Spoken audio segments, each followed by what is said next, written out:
Olá, queridos amigos e irmãos. Iremos dar continuidade à série Esperança no Grande Conflito. E o tema que nós estaremos apresentando hoje é Selados para a Eternidade.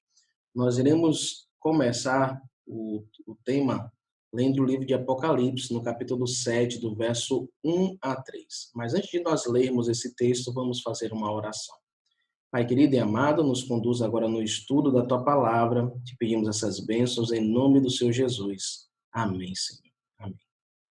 O texto diz o seguinte: depois disto, vi 4 anjos que em pé nos 4 cantos da terra, conservando seguros os 4 ventos da terra, para que nenhum vento soprasse sobre a terra, nem sobre o mar, nem sobre árvore alguma.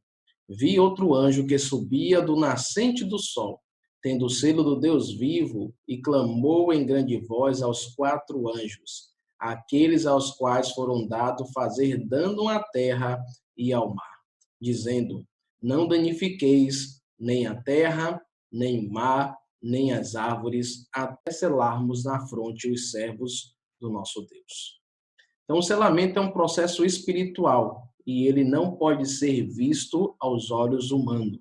Então, o selo de Deus, ele não é algo que é físico, que nós podemos ver, mas o selamento é um processo espiritual que não é visto aos olhos humanos. Ou seja, o que João viu em relação ao povo de Deus nos últimos dias foi a mesma coisa que Ezequiel também tinha visto em relação ao povo de Deus em seus dias, conforme podemos ver aqui em Ezequiel 9, verso 1 a 6, que diz o seguinte: então ouvi que gritava em alta voz, dizendo: chegai-vos, vós executores da cidade, cada um com a sua arma destruidora na mão.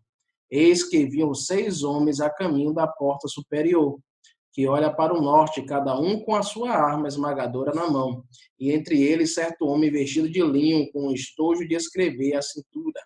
Entraram e se puseram junto ao altar de bronze. O texto continua dizendo o seguinte: a glória do Deus de Israel se levantou no querubim sobre o qual estava indo até a entrada da casa. E o Senhor clamou ao Senhor vestido de linho, que tinha um estojo de escrevedor à cintura. Ele disse: passa pelo meio da cidade, pelo meio de Jerusalém, e marca com um sinal a testa dos homens que suspiram e gemem por causa de todas as suas abominações que se cometem no meio dela. E o texto termina falando o seguinte: aos outros disse, ouvindo eu, passai pela cidade após ele, e sem que os vossos olhos poupem, e sem que vos compadeçais, matai. Matai a velhos, a moços e a virgens, a crianças e a mulheres, até exterminá-los. Mas a todo homem que tiver o sinal, não vos chegueis. Começai pelo meu santuário. Então vemos que os selados foram salvos e sobreviveram. Os que não eram selados, esses então foram destruídos, segundo a visão do profeta Ezequiel. Agora, o Apocalipse ele mostra que antes dos ventos ou pragas serem soltos, também haverá um assinalamento ou selamento do povo de Deus. Então, nos últimos dias, antes do derramamento das 7 pragas do Apocalipse, antes que os anjos deixem de conter os 4 ventos da terra, haverá também um selamento do povo de Deus. Agora, o que é o selamento?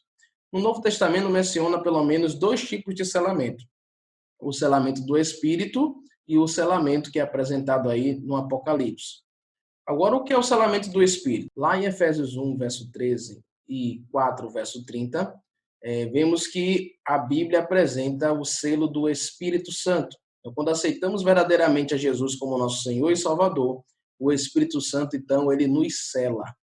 Então, o texto diz o seguinte: em quem também vós, depois que ouvistes a palavra da verdade, o evangelho da vossa salvação, tendo nele também crido, fostes selados com o Santo Espírito da promessa. Então, quando nós cremos no Senhor Jesus Cristo e o aceitamos como nosso Senhor e Salvador, nós recebemos o selo do Espírito Santo. O texto também, em Efésios 4:30, diz assim: não entristeçais o Espírito de Deus, no qual fostes selados para o dia da redenção. Então, vemos aqui em Efésios, no Novo Testamento, que a Bíblia também fala do selo como sendo o Espírito Santo.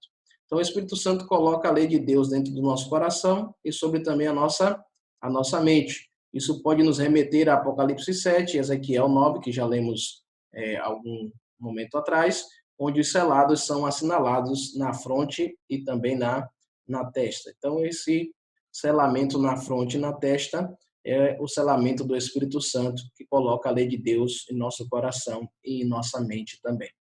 Em Hebreus 10, verso 15 a 17, a palavra de Deus nos diz o seguinte: e disto nos dá testemunho também o Espírito Santo, porquanto após ter dito, esta é a aliança que farei com eles, depois daqueles dias, diz o Senhor, porei no seu coração as minhas leis e sobre as suas mentes as escreverei.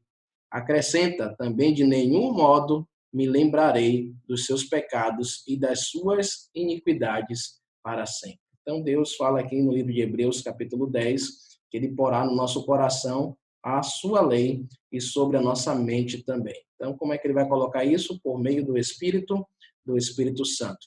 Agora, qual é o selamento que nós lemos aqui em Apocalipse, capítulo 7?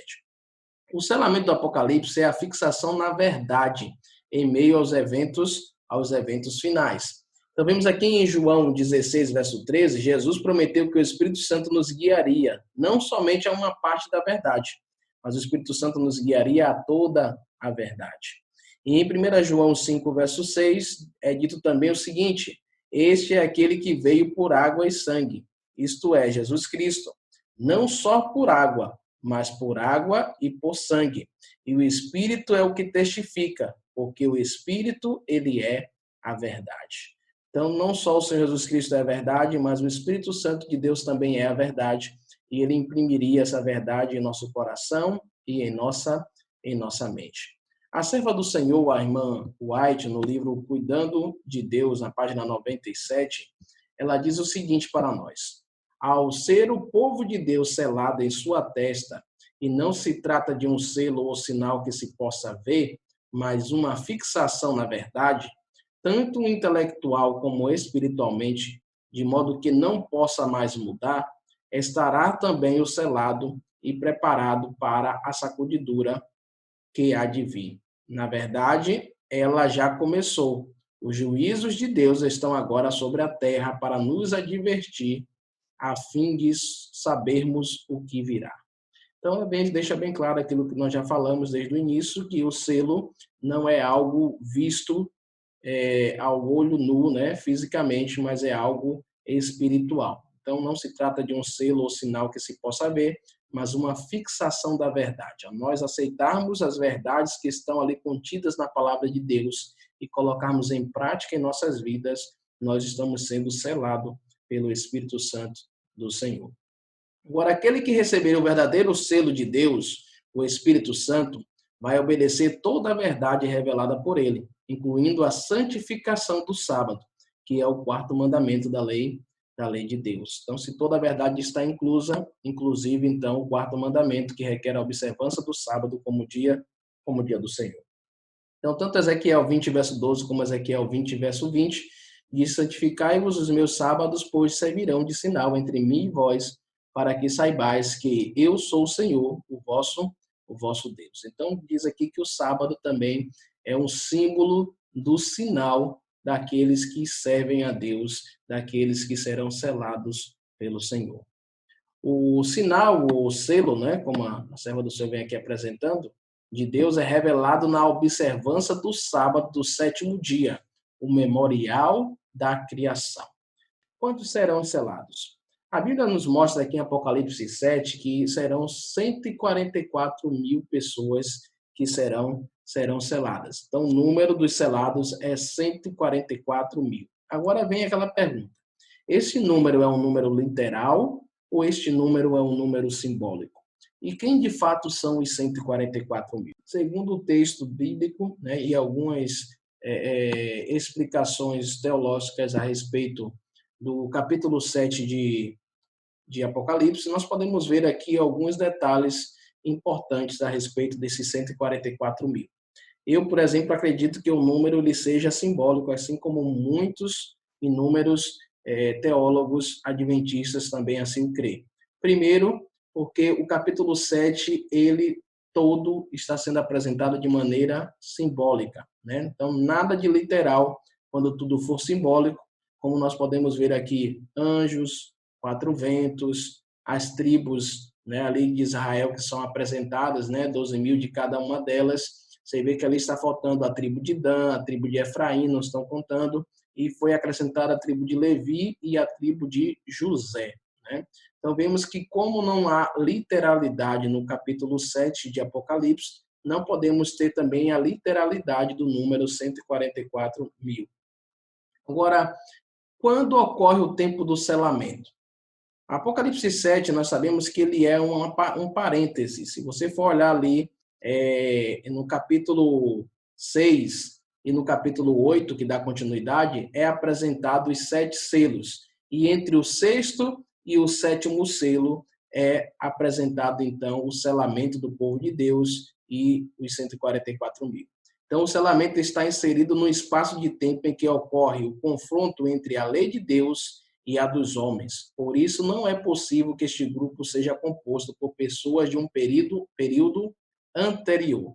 Então, não tem como 144.000 ser pessoas que viveram num período anterior a isso, ou seja, antes do sexto e do sétimo selo, como muitos têm crido aí. Vamos ver aqui, então, agora, nesse momento, o caso da irmã Hastings. A Serva do Senhor, no livro Mensagens Escolhidas, no volume 2, a página 263 e 264, diz o seguinte: quase não sei lhe dizer a notícia do falecimento de sua esposa. Foi para mim avassalante. Quase não pude acreditar e ainda agora dificilmente acredito. Deus, na noite do sábado passado, deu-me uma visão que escrevi. Vi que ela estava selada, e a voz de Deus ressurgiria e se ergueria sobre a terra e estaria com os 144.000. Vi que não precisamos chorar sobre ela. Ela repousaria durante tempo de angústia e tudo o que pudéssemos lamentar seria nossa perda de ficar privados de sua companhia. Vi que seu falecimento redundaria em bem. Aqui nós podemos ver que a irmã White, ela fala que a irmã Hastings, ela estaria com os 144.000. Então, muitos usam esse texto para dizer, tá vendo aí, os 144.000 são aqueles que vieram desde 1844, o grande desapontamento, até a volta de Jesus. Então, o que entendemos é que a irmã estará com os 144.000. Estar com e fazer parte de são duas coisas bem diferentes. Para ser dos 144.000, é dito que tem que passar pela grande tribulação. E a irmã Hastings, ela não vai passar por essa grande tribulação. Então, estar com não é fazer parte de. São duas coisas totalmente diferentes, totalmente distintas. No livro Grande Conflito, na página 648, um cordeiro sobre o monte Sião, tendo harpas de Deus, estão os 144.000, que foram remidos dentre os homens e cantavam um cântico novo diante do trono, cântico que ninguém podia aprender senão os 144.000. É o hino de Moisés e do Cordeiro, o hino de livramento. Estes são os que vieram da grande tribulação. Então, os que vierem da grande tribulação, esses sim farão parte dos 144.000. Vivemos em estrita obediência aos mandamentos de Deus e não caímos em desobediência, como os habitantes da terra. Pedi ao meu anjo assistente que me deixasse ficar ali. Não podia suportar o pensamento de voltar a este mundo tenebroso. Disse então o anjo: deves voltar, e se fores fiel, juntamente com os 144.000, terás o privilégio de visitar todos os mundos e ver a obra das mãos de Deus. Juntamente, estar com não é estar entre, né?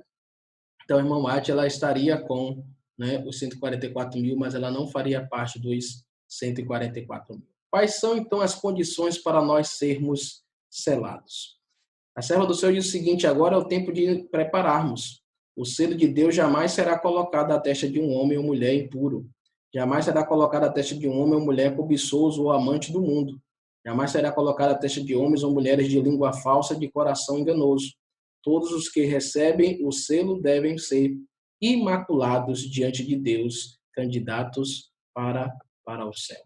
Quer você, de fato, se preparar a cada dia, né, para o retorno do Mestre? Quer você receber o selo de Deus?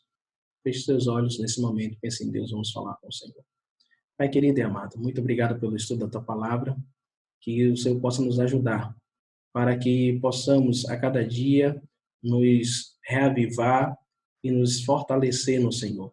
Não permita, Senhor, que nada deste mundo venha nos desviar do foco de estar com o Senhor no céu, mas que possamos permanecer firmes e inabalados na videira verdadeira que é Cristo Jesus.